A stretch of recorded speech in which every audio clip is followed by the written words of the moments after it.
Hello my beautiful friends and welcome back to our channel. My name is Beck. I am a professional mindset coach and I have a background as a medical doctor.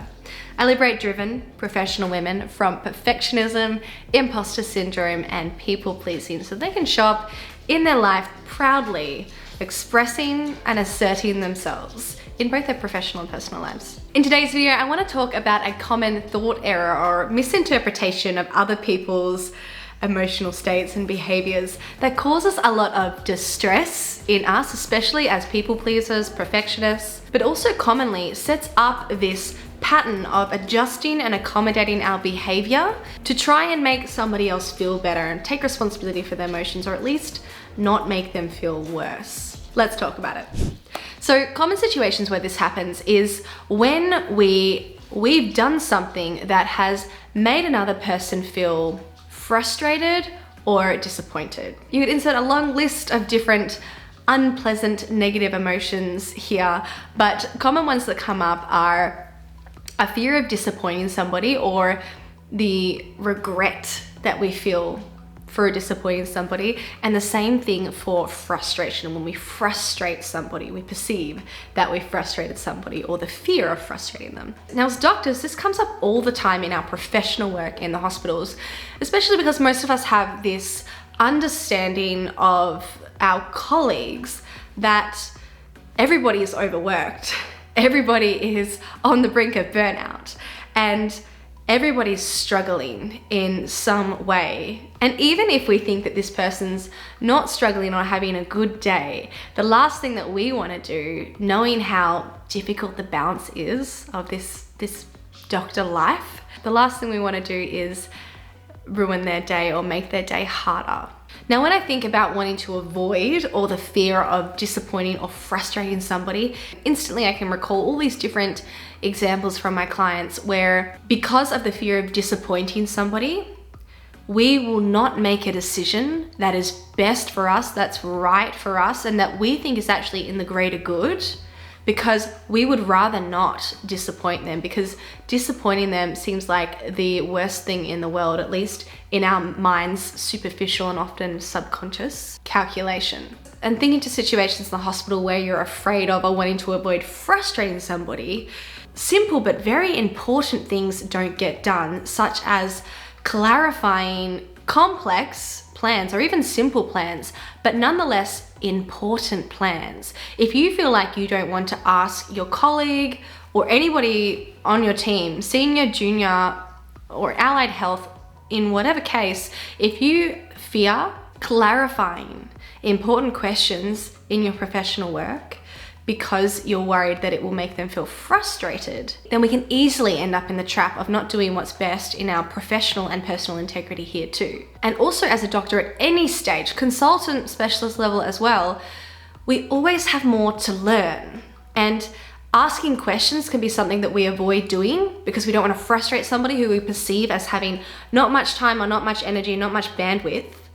We can withhold questions that would actually improve us in a professional space, that would help us learn and grow and ultimately be more autonomous in the future anyway, if we are fearing creating frustration. So there is so much to say about this particular situation, and something that we go into depth with in our group coaching program, Dare Darling, Disappointing Others and Other People's Emotional Experiences and Reactions. But for today's video, I just want to focus on one little snippet of this scenario, one thought error in our analysis of this situation that, once cleared up, can free us from a lot of the spiraling and problematic sort of stuck thinking. And that is separating out the concept of somebody being disappointed or frustrated versus being disappointed or frustrated at you.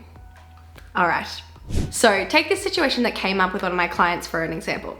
So she was doing a handover with another doctor, and she noticed that as she was talking through the patients, the co-doctor, the doctor who was taking over this patient load, was frustrated, right? So how did she perceive that this person was frustrated? She said that their speed of speech was more rapid than usual, that they were providing short answers, that they were looking away, that they were interjecting and interrupting to ask questions.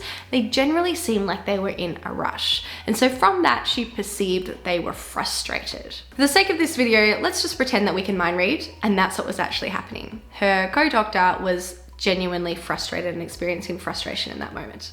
Now, with my client's perception of that frustration, with that interpretation of what was happening, this is where the key thought error came in that I want to offer you guys today to recognize where it comes up in your life and see if it can help you to question this thought error or even be aware of the fact that this thought is possibly not true.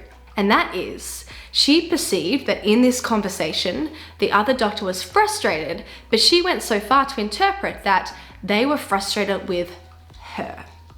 Now, that might be true. Yes, the other doctor may have been frustrated specifically with her. That's possible. But here's the problem. This is a common cycle that we get into when we personalize like this. With the thought, they're frustrated at me, she felt guilty and fear. And from that emotion in her behavior, she started to shut down. She started to be less of the doctor that she was in that moment in a professional sense, in terms of delivering the best handover she could for her patients. Even just put this other doctor aside, for her patients. And she was withdrawing and less engaged in that handover. She was spending more time thinking about this other doctor and their frustration and what she's potentially done wrong, and focusing on all the things that could be wrong and doubting her decisions. And she was giving less attention to all of the important parts of the plan and all of the reasons why these decisions transpired. Whether those reasons were good reasons or not, we still want to be able to access those thoughts and that reasoning to be able to communicate them so that we can give a crisp, clean, professional handover of what's transpired and why. Medicine is imperfect at its best, let alone with overworked, busy doctors on busy wards. So all of that information was really important. She wasn't able to give that over. So not only was she not showing up in her integrity professionally, but she also had to feel this guilt and fear during this interaction. When it's possible that everything was going right or as good as it could have gone, she was still stuck with this emotional experience and then this behavioral reaction from that. So here's the thing. If we choose to believe they're frustrated with me and that's a problem, and that means I've done something wrong, and that's not okay, or they shouldn't be frustrated with me, and then we feel that unpleasant emotion, then we're left with those behaviors that come from those emotions.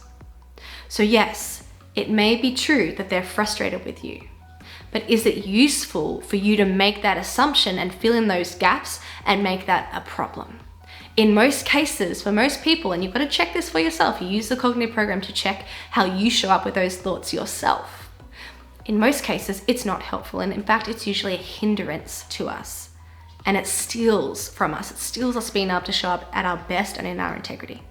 Now, recognizing the difference between that person having an emotional experience and that person having an emotional experience directed towards you or about you is useful, because let's take another perspective on this situation. Say we didn't assume that they were frustrated at us. We didn't personalize it. We just thought, they are frustrated and there's many reasons for it. And let's just pretend in this ideal situation that none of them have anything to do with you. We can talk about the fact that it never has anything to do with you, but just not for this video today.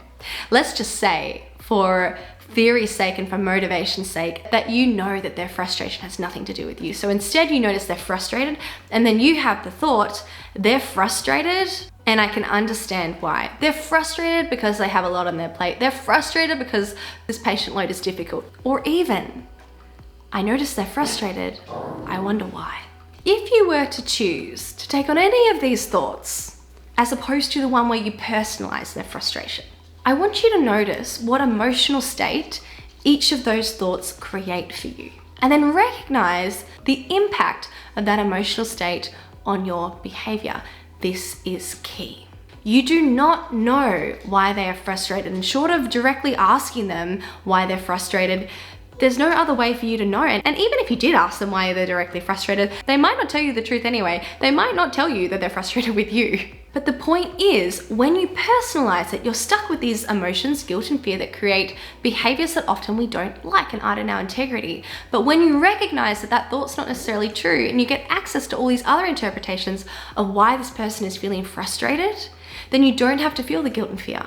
You feel something else that has you show up in a different way that might be more in your integrity. Therefore, i.e., it might be more useful to you to think a different way. And if I found that my colleague was feeling frustrated, I noticed they were feeling frustrated, and I think about the way that I'd like to show up in that situation, I would actually really like to take the route of curiosity. I'd like to think, I noticed that they're frustrated and I wonder why. Because as their colleague, there might be things that I can do to help with that. And sometimes if you don't ask because you don't feel curious, you miss those opportunities to be that kind of person. So I hope you can recognize the impact of believing versus questioning these automatic thoughts, and in particular, how harmful it can be to personalize other people's emotional experiences and make them about you. We often think that it makes us conscientious and thoughtful to consider that maybe we're the ones who are impacting their behavior. But when you have a thought like that, they're frustrated because of me as your default, actually notice how it affects your behavior. In this case, for my client, and for all the cases I've seen so far, to be honest, it doesn't usually produce this compassionate, collegial behavior when we personalize things. It more produces this, I'm the problem, so I'm gonna withdraw. Less collegial and compassionate and helpful. So just question that in your life. Question how useful these thoughts, these interpretations are. All right, my beautiful friends, I hope you found this one useful. And if you know this is the kind of work that you need in your life, get on the waitlist down below to sign up for my group coaching program. That is the space where I teach you how to show up in your integrity in all of these kinds of difficult situations, and not only teach, but also coach. So you can learn to apply these tools so you can actually use them and feel the effects of them in your life. Group coaching is such a fantastic place to do this, because not only do you have the opportunity to get coached yourself, but you can see the tool applied in other people's lives in different contexts. Contexts that might help you see the gaps that you currently have in your knowledge that's getting in the way of you being able to integrate the tools, but also sometimes in the most similar scenarios that give you sort of like a mirror image of what you need to do. Find the links down below, and I cannot wait to meet you. Love you guys so much, and I'll see you in my next one.